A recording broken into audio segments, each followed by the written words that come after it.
सभी साईं भक्तों को ओम साईं राम, जय साईं राम। आज आप सबसे फिर से थोड़ी सी कुछ बातें करना चाहते हैं।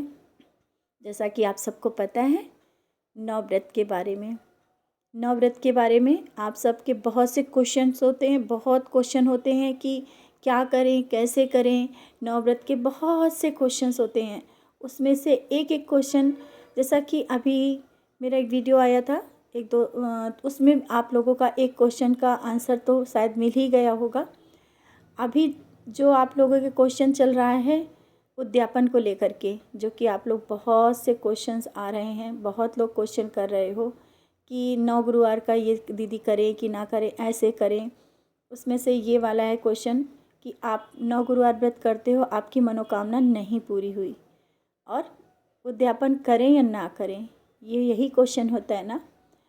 तो इस बारे में आज हम बात करना चाहते हैं। इससे पहले आप सबसे कुछ बात थोड़ी सी करना चाहते हैं कि हम सब लोग व्रत करते हैं, पूजा करते हैं, भक्ति करते हैं, तो क्या हम अपने बाबा से कहेंगे बाबा आप मेरी ये विश पूरी करोगे तभी हम आपको ये चीज़ खिलाएंगे।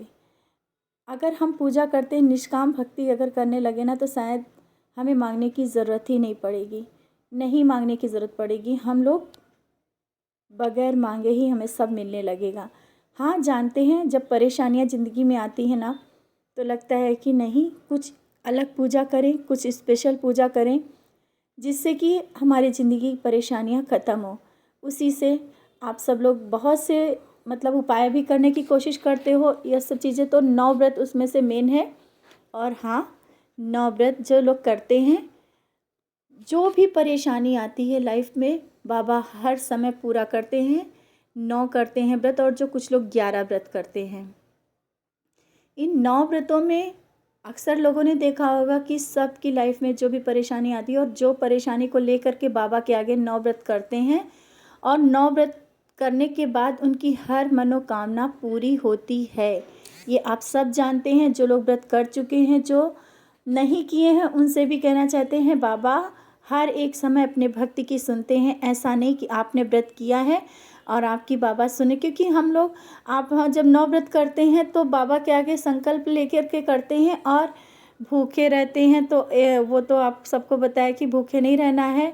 जो भी है, जैसे भी है, भक्ति भाव से 9 गुरुवार पूजा करते हैं और बाबा के चरणों में पूर्ण समर्पित रहते हैं, तो बाबा भी हम सबको देख रहे होते हैं, हमारी भक्ति स्वीकार कर रहे होते हैं, और बाबा उस परेशानी से हम सबको ज़रूर निकालते हैं। कभी भी आप लोग 9 व्रत करने से पहले मन में संशय लाके मत किया करना कि आप लोग 9 व्रत कर रहे हो, इसके बाद क्या करते हो, मन में एक संशय के साथ करते हो कि ये 9 व्रत में पूजा मेरी जो हम कर रहे हैं ना, इसमें मेरा ये काम पूरा होगा कि नहीं।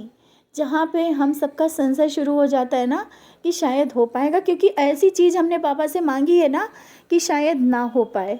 ऐसा होता है ना, अक्सर होता है कि हम लोग ऐसी चीज़ मांग लेते हैं कि ऐसा लगता है कि ये हो पाएगा, हम लोग मन में सोचते हैं। लेकिन बाबा को तो हर एक काम कहते हैं ना कि जो भी काम संभव नहीं है, असंभव है और वो नहीं हो पा रहा है, तो बाबा उसे संभव कर देते हैं। वो काम होके ही रहेगा। लेकिन अपने मन के विश्वास को टूटने नहीं देना। व्रत से पहले ही आप लोग एक व्रत करोगे, दूसरा गुरुवार करोगे, तीसरा करोगे, इसके बाद ही आप लोगों की हलचल मच जाती है कि शायद ये काम होगा या नहीं होगा।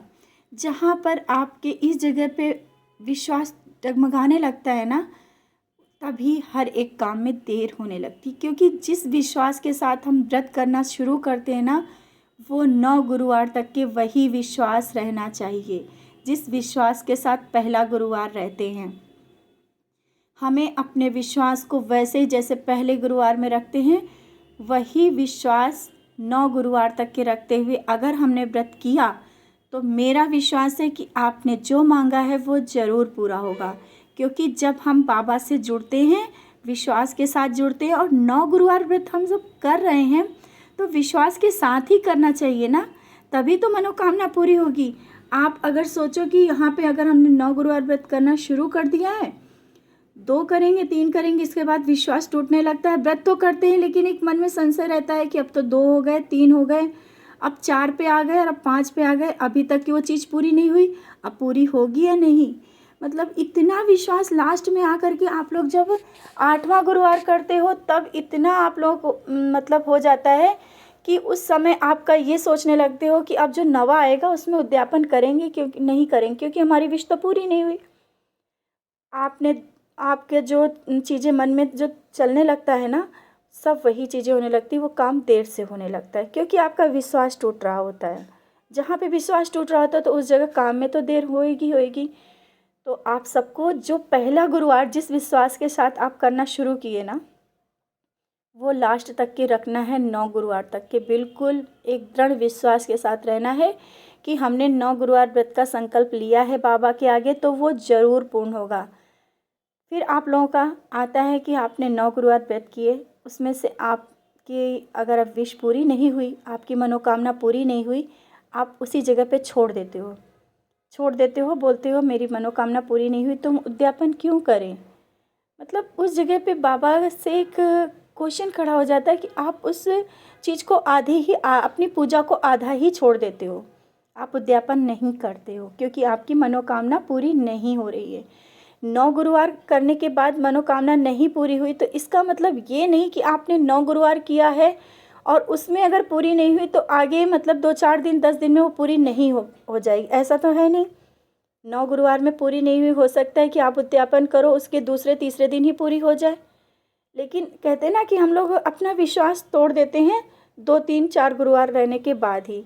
अपने विश्वास को मजबूत रखते हुए, जैसा हमने पहले बोला है कि जिस तरह से फर्स्ट गुरुवार आपने व्रत रहा, दूसरा गुरुवार रहा, 8 गुरुवार तक के वैसे ही व्रत रहना है और 9वें गुरुवार को उद्यापन करना है। आपका ये मन में क्वेश्चन नहीं रहना चाहिए कि हमें करना है कि नहीं करना, नहीं, ऐसा नहीं सोचना है। हमने बाबा के आगे संकल्प लिया होता है कि बाबा 9 गुरुवार व्रत करके हम उद्यापन करेंगे, फिर हम कैसे भूल जाते हैं कि उद्यापन नहीं करेंगे। हमें उद्यापन करना है और खुशी मन से करना है क्योंकि हो सकता है जिस दिन आप उद्यापन करो उसके दूसरे ही दिन आपकी विश पूरी हो जाए। विश्वास के साथ कह रहे हैं 2 दिन बाद पूरी होगा, 4 दिन के बाद, क्योंकि उद्यापन आपने कर लिया है। बहुत लोगों का होता है उद्यापन ना करने के कारण भी कुछ चीज़ें ऐसी रुकी रहती हैं, जैसे कि आप लोग कुछ लोग के एक्सपीरियंस भी आते हैं, बाबा स्वप्न के माध्यम से भी बताते हैं कि उद्यापन कर लो। ऐसा मतलब आधे अधूरा काम को रोकना नहीं चाहिए। कोई भी काम हो, कोई भी पूजा हो, आप शुरू कर रहे हो उसको पूर्ण करके उद्यापन करके जब फिर आपको शुरू करना है, आपको 9 व्रत फिर से शुरू करना है, ये उद्यापन कर लो, आप फिर से शुरू कर सकते हो। तो आज आप सबसे यही छोटी सी जानकारी आप सब तक पहुंचाना चाहते थे कि जो आप लोग क्वेश्चन करते हो ना कि हमने 9 गुरुवार व्रत किया, हमारी विश पूरी नहीं हुई, इसका उद्यापन करें कि नहीं। तो इसको साफ साफ आप सबसे बताना चाहते हैं कि आप सबसे पहले उद्यापन करिए। उद्यापन आप करो, आप देखोगे कि आपका काम पूरा होगा। और विश्वास के साथ व्रत शुरू करना, 2-3 गुरुवार करने के बाद आपका विश्वास नहीं टूटना चाहिए। आपका विश्वास जो पहले गुरुवार से था वो 9 गुरुवार तक की रहना चाहिए, 9 गुरुवार के बाद भी रहना चाहिए उद्यापन के बाद, तभी आपका काम पूर्ण होगा। और बाबा वो हर एक चीज़ देंगे जो आपके लिए सही हो। ऐसा नहीं कि आप कभी कभी हम लोग ऐसी चीज़ें भाव में बस मांगने लगते हैं, शायद हमारे लिए अच्छी नहीं हो, लेकिन हम लोग मांगते रहते हैं और तो बाबा उसको जब समय आएगा और सही करके देंगे। तो 9 गुरुवार के जो आपका क्वेश्चन था उसका आप सबसे ये आंसर बताना चाहते थे कि पारायण और जो उद्यापन हम लोग करना होता है तो ज़रूर करें, इसको आधा अधूरा नहीं छोड़ें। इसी के साथ ओम साई राम, जय साई राम।